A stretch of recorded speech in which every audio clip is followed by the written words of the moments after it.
Ladies and gentlemen, I am back with another side by side comparison at the request of a personal friend of mine from a my gaming group at the World of Xbox, Chris Dove. This bud's for you, buddy. Here's the cover for the Xbox 360, respectively, with the what they call that design on the box. It has like that special effect in the back. And we have here the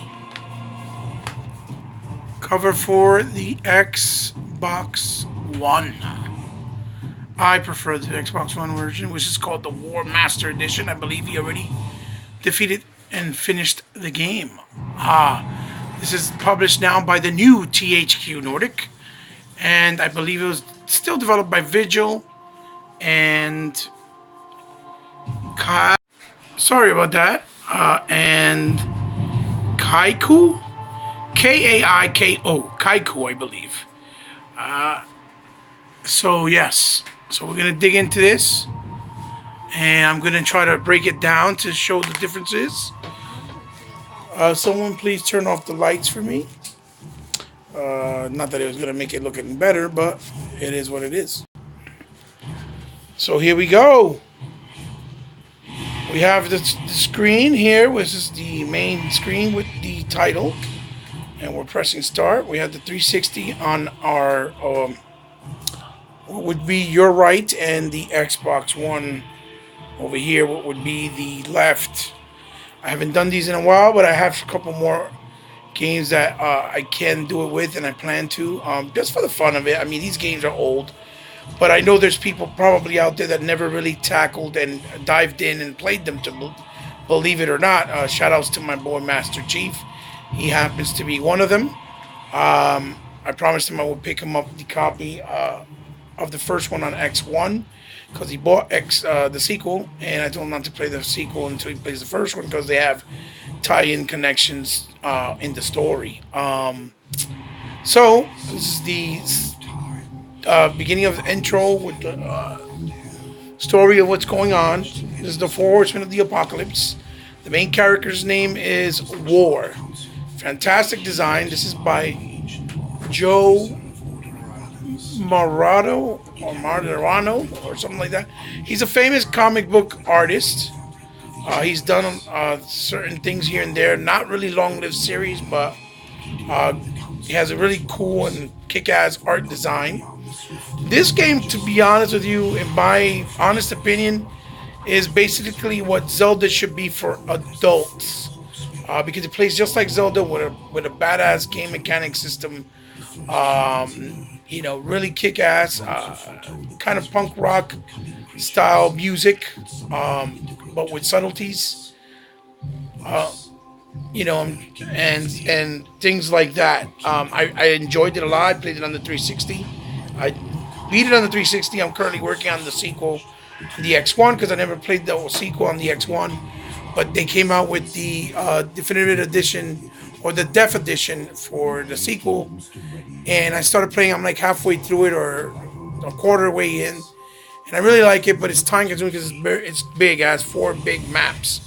The first one is one big map, but it's divided into pieces, and it's like one big HUD and world, but it's very, very good. Here's the entrance. What I can tell you off the back is, I believe the loading is slightly faster on the X1, but that's neither here or there. That's not really a big deal, or a deal breaker, because it is better hardware, obviously. My plan with this is just to break down the differences from my experience right in front of me, because I'm doing this live. When I put it up, it won't be live, obviously, but I am recording it live as I'm speaking. Starts off where you're like in a type of New York City style city, as you see here from the CG cuts. And when so it just hell breaks loose. You get attacked by these really big angel-like demons, if you will. You see these comets coming down. People are running. He's fighting with this creature within that fireball, and everything goes right into the right into it. It's like all hell broke loose. Um, this was a $60 game on 360. It came out, I would say, maybe 2007, maybe 8. Don't quote me on that. I mean, but that's a guesstimation, obviously. Uh, the remaster was brought out maybe about a month ago for the Xbox One and the PlayStation 4. Um, and it's a $20 title.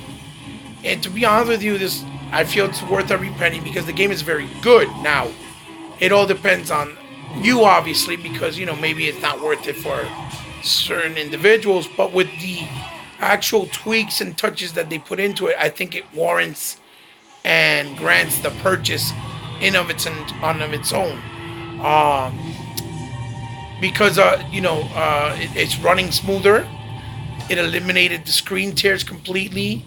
It's running on a native 1080p. It has better anti-aliasing.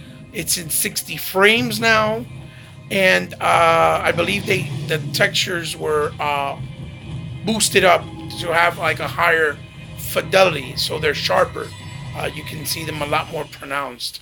Obviously, in the CG cuts, you don't see these type of things because the CGs are completely different, and CGs on most consoles always run at a high quality since the Xbox original moving forward. So you can see here, both games are running in real time.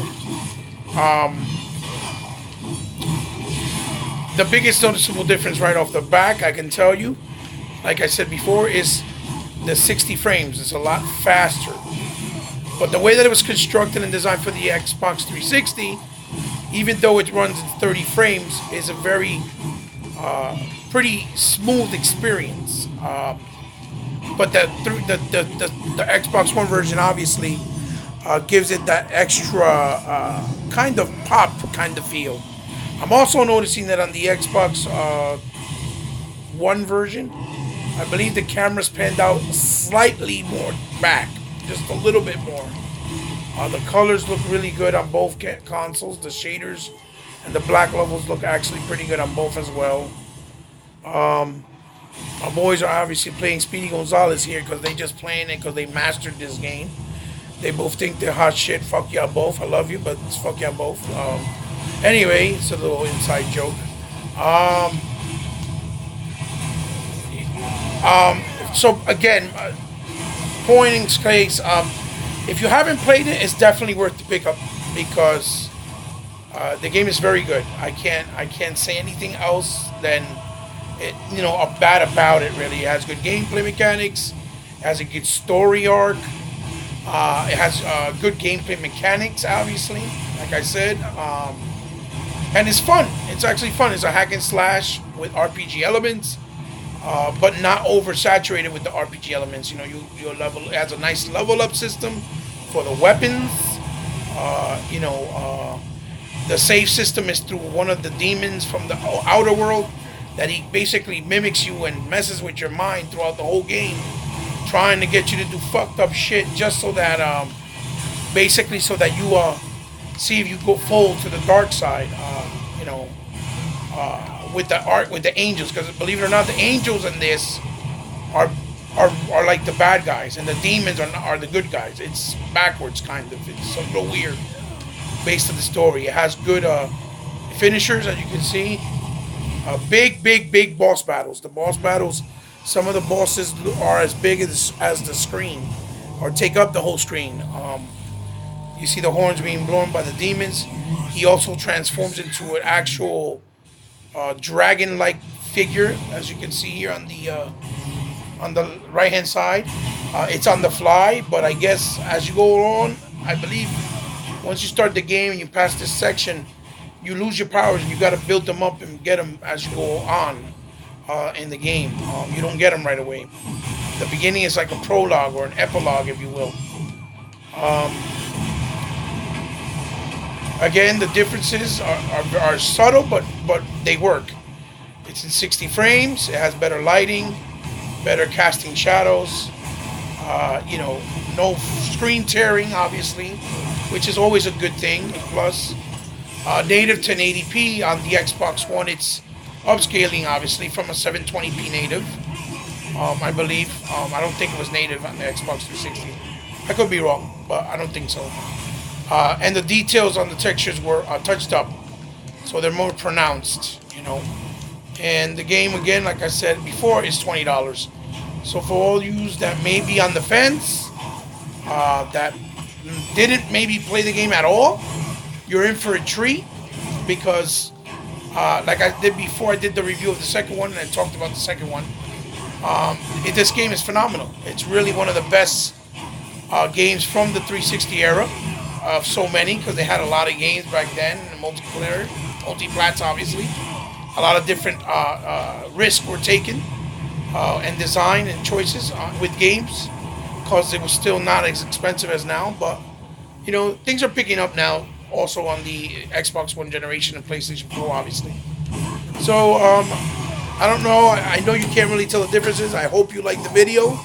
I hope that is educational enough to give you guys answers, and for all you out there that may run into it, that didn't know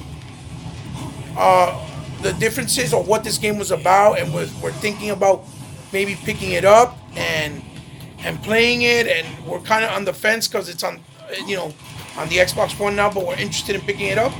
I hope this video instructs you enough that, and educates you enough that you can make that decision based on your preferences, and you'll be happy with your purchase. So again, you know, Darksiders, the War Master Edition, Darksiders, the regular edition on the Xbox 360. Thank you for joining me. I hope you liked the little video, and salute to you, Chris Dove. You know, if you subscribe to my channel, I'm very grateful, because you become part of the family. Thank you to all those who recently subscribed, like I believe it's Lady Foxfire, and even Livewire, you know, so to name a few. I really appreciate the love and the support. Thank you so much. And remember, if you do subscribe, you become part of the family. And like I always say, Xbox for life, like a sickness that can't be cured. That's my slogan. That's my saying. That's how I feel. Enjoy some of this gameplay, and until the next one, guys.